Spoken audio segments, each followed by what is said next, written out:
Hello friend. दोस्तों, supreme court ने अपने एक फैसले में यह साफ कर दिया है कि किन बेटियों को पिता की संपत्ति में हिस्सा नहीं मिलेगा।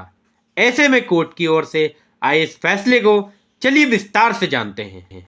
भारतीय कानून में ये बदलाव 2005 में हो गया था। यही वे साल था जब हिंदू उत्तराधिकार अधिनियम 1956 में बदलाव किया गया था कि बेटियों को पैतृक संपत्ति में समान अधिकार या हिस्सा पाने का कानूनी अधिकार दिया गया है। क्या कहा सुप्रीम कोर्ट ने? तो दोस्तों, जो बेटी अपने पिता के साथ रिश्ता नहीं रखना चाहती है, उस बेटी का अपने पिता की धन संपत्ति पर कोई अधिकार नहीं है। रिश्ता नहीं रखने पर बेटी अपनी शिक्षा और शादी के लिए भी पिता से किसी तरह के पैसे की मांग नहीं कर सकती है। दरअसल सुप्रीम कोर्ट ने एक विवाहित जोड़े के तलाक की सुनवाई के दौरान यह फैसला सुनाया। तो क्या था मामला? तो मौजूदा मामले में पति ने अपने वैवाहिक अधिकारों को लेकर एक याचिका दायर की थी, जिसमें पंजाब और हरियाणा न्यायालय ने अस्वीकार कर दिया था। इसके बाद पति ने सुप्रीम कोर्ट में अपने तलाक की गुहार लगाई। सुप्रीम कोर्ट के मध्यस्थता केंद्र में पति पत्नी और पिता पुत्र के रिश्तों में सुलह की कोशिश की गई, लेकिन बात नहीं बनी।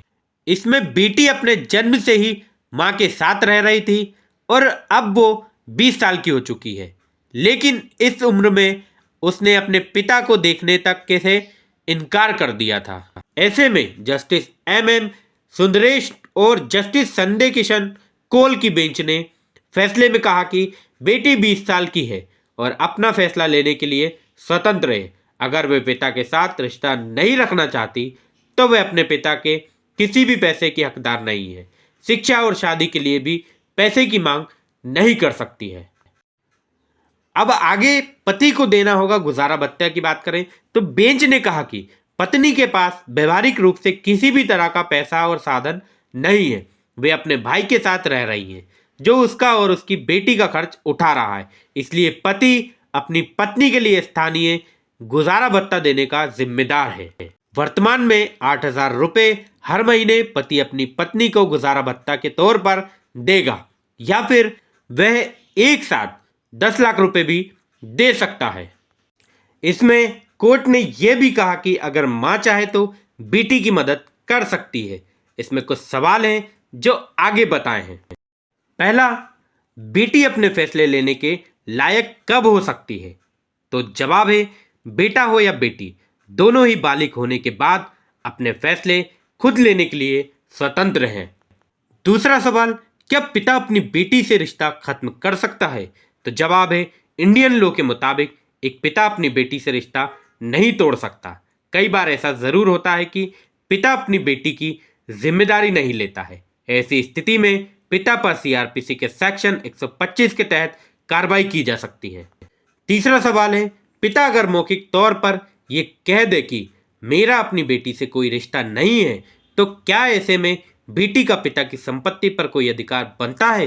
तो जवाब है, पिता रिश्ता खत्म नहीं कर सकता है, बेटी ही कर सकती है।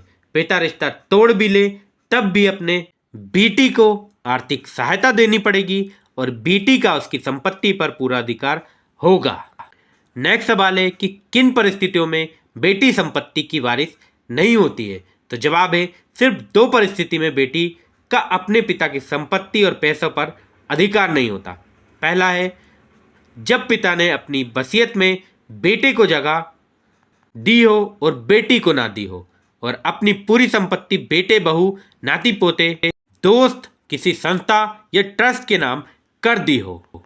दूसरी बात, जब कोर्ट में इस बात का रिकॉर्ड हो कि बेटी और पिता का रिश्ता टूट गया है।